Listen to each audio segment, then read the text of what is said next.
नमस्कार दोस्तों, मैं स्मृति चैनल में आपका स्वागत है। सोमवती अमावस्या कब है, आइए जानते हैं और उसका पूजन विधि कैसे करें और कथा सुने। आइए सुनते हैं। अगर आपको मेरा चैनल पसंद आए तो लाइक करें, कमेंट्स करें और सब्सक्राइब जरूर कीजिएगा, जिससे कि मैं कोई भी नया वीडियो अपलोड करूं सबसे पहले आप तक पहुंचे। तो आइए जानते हैं। हिंदू पंचांग के अनुसार इस वर्ष सोमवती अमावस्या 30 मई ज्येष्ठ कृष्ण पक्ष कृतिका नक्षत्र में आने वाली है। इस दिन शनि जयंती भी है। यह अमावस्या सोमवार को आती है, इसलिए सोमवती अमावस्या कहा जाता है। इस दिन भगवान शंकर का पूजन एवं रुद्राभिषेक भी किया जाता है। इसका विशेष फल मिलता है। इस दिन महिलाएं अपने पति की लंबी आयु के लिए यह व्रत रखती हैं एवं पीपल वृक्ष का पूजन एवं 108 बार प्रदक्षिणा करती हैं। कहते हैं पीपल वृक्ष में भगवान विष्णु का वास रहता है। इस वृक्ष को 108 बार पीला धागा बांधते हुए महिलाएं प्रदक्षिणा करती हैं। इस दिन दान पुण्य का भी विशेष महत्व रहता है। इस दिन 108 कोई भी वस्तु या मालपुए वगैरह या कोई भी पदार्थ भगवान को समर्पित किया जाता है और फिर वह सामग्री कन्या एवं सुहागन महिलाओं को बांट दी जाती है।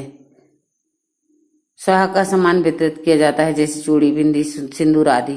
जो बहू पहली बार सोमवती अमावस्या का व्रत करती है उसको 108 धान और पान चढ़वाया जाता है एवं फिर सुहागन महिलाओं को वितरित किया जाता है। आइए आप सुनते हैं सोमवती अमावस्या की किस्सा। कथा के अनुसार एक गरीब ब्राह्मण परिवार रहता है। इसमें पत्नी के अलावा एक पुत्री भी थी। आयु के अनुसार पुत्री धीरे धीरे बड़ी होने लगी।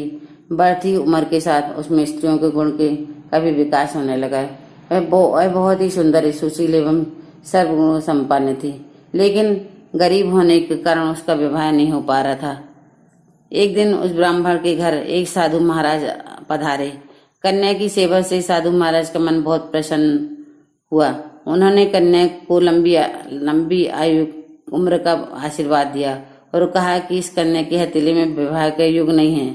इस बात से चिंतित होकर ब्राह्मण परिवार ने साधु से उपाय पूछा कि कन्या ऐसा क्या करे कि उसके हाथ में विवाह का युग बन जाए। साधु ने कुछ देर विचार करने के बाद अपने ध्यान के आधार पर बताया कि कुछ दूरी पर एक गांव में सोना नाम की धोबिन जाति की एक महिला अपने बेटे और बहू के साथ रहती है, जो बहुत ही संस्कारों से संपन्न तथा पतिपरायण और निष्ठावान है। यदि ये कन्या उसकी सेवा करे तो इसी विवाह में वह महिला अपना मांग का सिंदूर लगा दे। उसके बाद इस कन्या का विवाह तो हो जाएगा, इस कन्या का वैधव्य भी मिट जाएगा। साधु ने ये भी कहा कि यह महिला कहीं जाती आती नहीं है। ये सुनकर ब्राह्मणी ने अपनी बेटी से धोबिन की सेवा करने की बात कही। अगले दिन कन्या प्रातः काल ही उठकर सोना धोबन के घर चली गई। वहां साफ सफाई और अन्य घर के सारे अन्य काम किए कर वापस आ जाती थी। एक दिन सोना धोबन ने अपनी बहू से पूछती है कि तुम तो सुबह ही उठकर सारे काम कर लेती हो और पता भी नहीं चलता। बहू ने कहा, माँ जी, मैंने तो सोचा कि आप ही सुबह उठकर सारे काम खुद ही कर लेती हैं। मैं तो देर से उठती हूँ। इस पर दोनों सास बहू निगरानी करने लगी कि कौन है जो सुबह ही घर का सारा काम करके चला जाता है।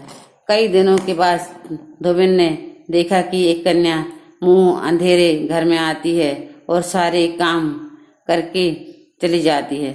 जब वह जाने लगी तो सोना धोबिन उसके पैरों पर गिर पड़ी। पूछने लगी कि आप कौन हो और इस तरह छुपकर मेरे घर की चाकर तरह क्यों काम करती हो। तब कन्या ने साधु द्वारा कही गई सारी बात बताई।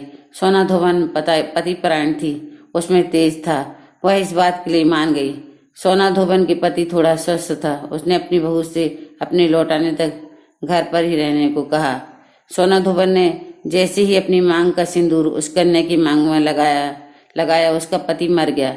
उसे इस बात का पता चल गया। वह घर से निर्जल ही चली थी। ये सोचकर कि रास्ते में कहीं पीपल का पेड़ मिलेगा तो उसे भंवरी देकर उसकी परिक्रमा करने के बाद ही जल ग्रहण करेगी। उस दिन सोमवती अमावस्या थी। ब्राह्मण के घर मालपुए पकवान की जगह उसने ईंट के टुकड़ों से 108 बार भौंरी देकर पीपल के पेड़ की 108 बार परिक्रमा की। उसके बाद जल ग्रहण किया। ऐसा करते ही उसका पति वापस जीवित हो गया। इसलिए माना जाता है कि इस दिन व्रत आदि करने से पुण्य फल की प्राप्ति होती है। धन्यवाद दोस्तों।